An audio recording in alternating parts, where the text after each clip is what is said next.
এই ছোট্ট মোবাইল ফোনটার প্রভাব এতটাই ভয়ঙ্কর যে অনেকগুলো বাচ্চার ব্রেনের কেমিস্ট্রি পর্যন্ত বদলে দিচ্ছে। একটা 3 বছরের শিশু ততক্ষণ খাবার খায় না যতক্ষণ না পর্যন্ত তাকে মোবাইলে কার্টুন দেখানো হচ্ছে। আসলে কতগুলো ঘরেরই এই একই গল্প। আজকাল বাচ্চারা বাইরে খেলার জন্য যে সময়টুকু বের করে তা খুবই কম। এই কাহিনীটা এতটাই ভয়ঙ্কর যে আপনার গায়ের লোম পর্যন্ত শিওরে উঠবে। একটা বাচ্চার বয়স 5 বছর হয়ে গেছে, কিন্তু সে এখনো হাঁটতে পারে না, ভালো করে কথা বলতে পারে না। এর মূল কারণ হলো তার বাবা মা সারাদিন কাজে ব্যস্ত থাকে, বাচ্চাকে ঠিকমতো সময় দিতে পারে না, যার কারণে সে সারাদিন ভর টিভিতে কার্টুন দেখে। এই সোশ্যাল ইন্টারাকশনের কারণে দেখা দেয় development delays, virtual autism, language issue, obesity, মায়োপিয়ার মতো ভয়ঙ্কর সব রোগ। স্কিন বাচ্চাদের এতটা হিপনোটাইজ করে দিয়েছে, মা কাঁচতে কাঁচতে তাদের সামনেই মরে যাচ্ছে, কিন্তু তাদের চোখ টিভির স্ক্রিন থেকে সরছে না। নমস্কার বন্ধুরা, 1990 সালে বাংলাদেশের একটা মধ্যবিত্ত পরিবার। সন্ধ্যার সময় বাবা সোফায় বসে খবরের কাগজ পড়ছে এবং মা তার পাশে বসে সারাদিনের গল্প তার সাথে শেয়ার করছে। 9 বছরের মেয়ে বসে বসে অঙ্ক করছে এবং 3 বছরের ছেলে খেলনা গাড়ি নিয়ে খেলছে। এখানে সবাই শারীরিক এবং মানসিকভাবে একই জায়গায় উপস্থিত আছে। এখন ইমাজিন করুন 2025 সালে বাংলাদেশের একটা মধ্যবিত্ত পরিবার। একই সন্ধ্যার সময় বাবা মোবাইলে নিউজ স্ক্রল করছে, মা তার পাশে বসে কোনো এক টিভি শো দেখছে। 9 বছরের মেয়ে ঘরের কোনো এক কোনায় বসে ফেসবুকে রিলস দেখছে এবং 3 বছরের ছেলে আইপ্যাডে শুয়ে শুয়ে কার্টুন দেখছে। এখানে সবাই শারীরিকভাবে একই জায়গায় উপস্থিত থাকলেও মানসিকভাবে তারা রয়েছে ভিন্ন ভিন্ন ডিজিটাল দুনিয়ায়। নেই কোনো আওয়াজ, নেই কোনো শব্দ, নেই কোনো যোগাযোগ, শুধুমাত্র স্ক্রিনের নীল আলো তাদের চেহারায় প্রতিফলিত হচ্ছে।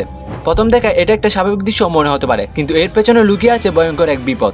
मोबाइल जिंदगी खराब करते हो, ये देखो क्या हाल है बच्चे का मोबाइल से, कितना खतरनाक हाल है। आप इधर देखो, ये देखो।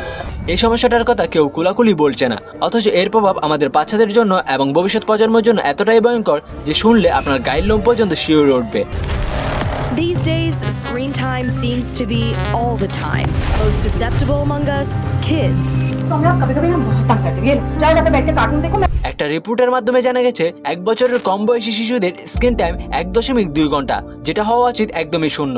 2024 সালে ভারতে এক সার্ভে করা হয়েছিল, যেটিতে দেখা 65% প্যারেন্টস এটা স্বীকার করে তাদের বাচ্চারা সম্পূর্ণভাবে অনলাইন গেমস এবং সোশ্যাল মিডিয়ার উপর আসক্ত।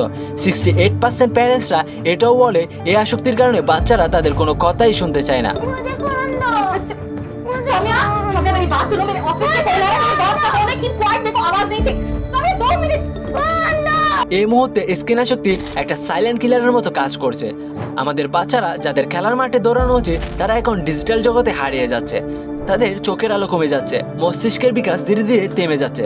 চলুন এই সমস্যাটাকে আরো গভীরভাবে দেখার চেষ্টা করে। ঢাকার মিরপুরে এক মা বাবা তাদের 4 বছরের ছেলেকে নিয়ে খুবই চিন্তিত, কারণ 4 বছর বয়সে গিয়েও সে কোনো ভালো করে কথা বলতে পারে না। প্রথমে সবাই ভেবেছিল এটা হয়তো শারীরিক সমস্যা।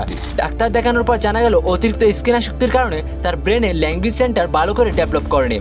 ডাক্তারদের ভাষায় একে বলা হয় ভার্টিক্যাল অটিজম। আসলে সে অটিস্টিক না, কিন্তু অতিরিক্ত মাত্রা স্ক্রিন দেখার ফলে তার আচরণ অটিজমের মতো হয়ে গেছে। একটা আন্তর্জাতিক রিপোর্টে দেখা গেছে 2010 সাল থেকে 2020 সালের মধ্যে যেসব দেশে শিশুদের স্ক্রিন টাইম দ্বিগুণ হয়েছে, সেসব দেশে বাচ্চাদের অবেসিটি, মায়োপিয়া, স্লিপ ডিসঅর্ডারের মতো ভয়ঙ্কর সব রোগ প্রচন্ড হারে বেড়ে গেছে। আসলে আমরা মোবাইল ফোনের ক্ষতিকর ভাবগুলো জানি, কিন্তু তার সত্ত্বেও আমরা বাচ্চাদের হাতে মোবাইল ফোন তুলে দিই, কারণ বাচ্চাদের শান্ত করানোর একমাত্র শর্টকাট উপায় হচ্ছে মোবাইল ফোন। কিন্তু এই ছোট্ট শর্টকাট আমাদের পুরো এক প্রজন্মকে ধ্বংস করে দিচ্ছে। No iPad. I don't want food. What do you want? An iPad. এখন একটাই প্রশ্ন, আমাদের ভবিষ্যৎ প্রজন্ম এবং আমাদের সন্তানদের কিভাবে আমরা রক্ষা করব?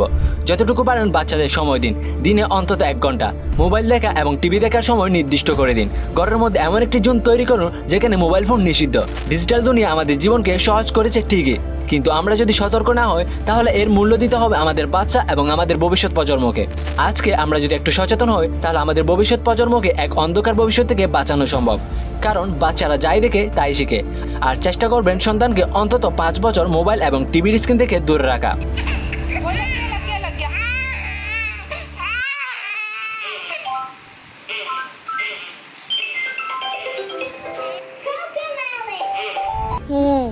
Yeah.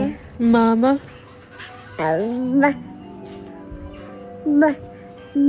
You're trying. I see you. Mama. Ma. Ma.